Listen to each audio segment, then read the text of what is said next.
Halo semuanya, salam kenal di video pertama channel saya, Ditolong Kelontong. Melalui channel ini, saya ingin berbagi mengenai usaha toko kelontong yang sudah dijalani 2 generasi di keluarga saya, yaitu orang tua dan saya sendiri. Tentunya, sepanjang perjalanan, toko kelontong sendiri mengalami beberapa perubahan mengikuti perkembangan zaman.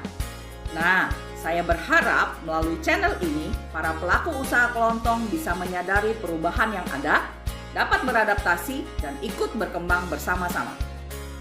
Oke, sebelum ke topik utama, saya mau menceritakan asal-usul toko kelontong. Kata kelontong itu sendiri ternyata berasal dari alat kecil yang selalu dibawa oleh para pedagang pada masa itu untuk menarik perhatian calon pembelinya. Alat itu jika dimainkan akan berbunyi tong tong tong yang pada kelanjutannya menyebut para pedagang itu sebagai kelontong. Nah, bisa kita lihat nih dari yang tadinya menjajakan barang dagangannya secara keliling dengan alat itu, pada masa kini sudah bertransformasi menjadi toko kelontong yang seperti hari ini.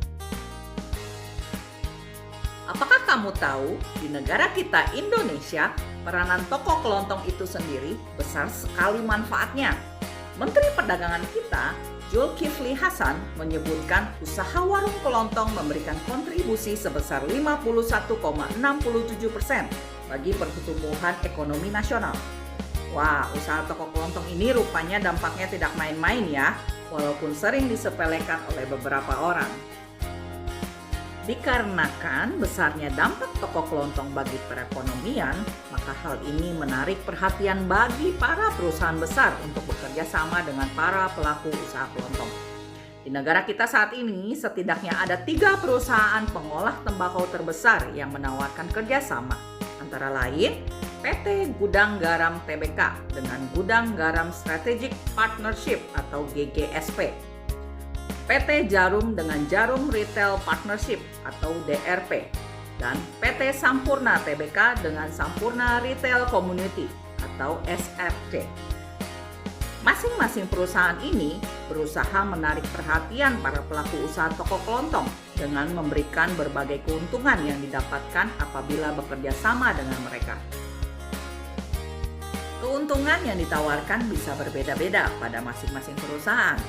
Namun, pada umumnya, beberapa keuntungan yang bisa didapatkan apabila bekerja sama dengan mereka, antara lain, kita akan diikutsertakan dalam program kerja mereka.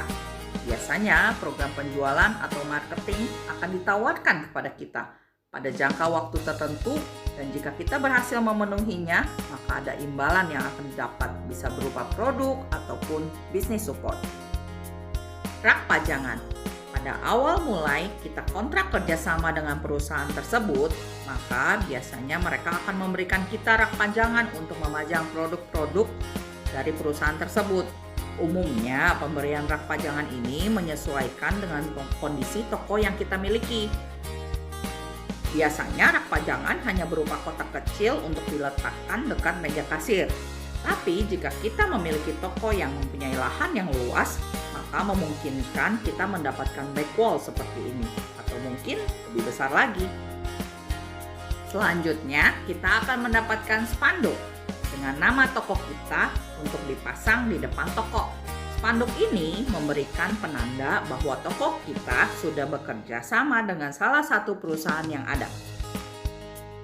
Keuntungan paling besar yang bisa kita dapatkan adalah business support.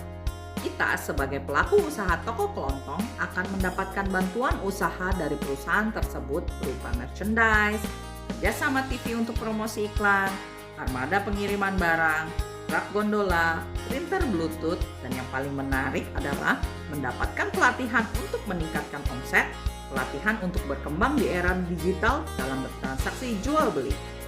Nah, itulah keuntungan-keuntungan yang bisa kita dapatkan jika kita bekerja sama dengan perusahaan tersebut. Menarik bukan? Nah, kalau kalian pilih perusahaan yang mana nih untuk diajak kerja sama? Atau jangan-jangan sudah bekerja sama dan sudah merasakan manfaatnya?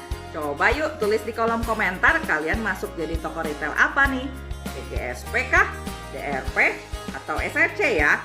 Kalau sudah, jangan lupa subscribe dan klik tombol loncengnya supaya kita jumpa lagi di video selanjutnya.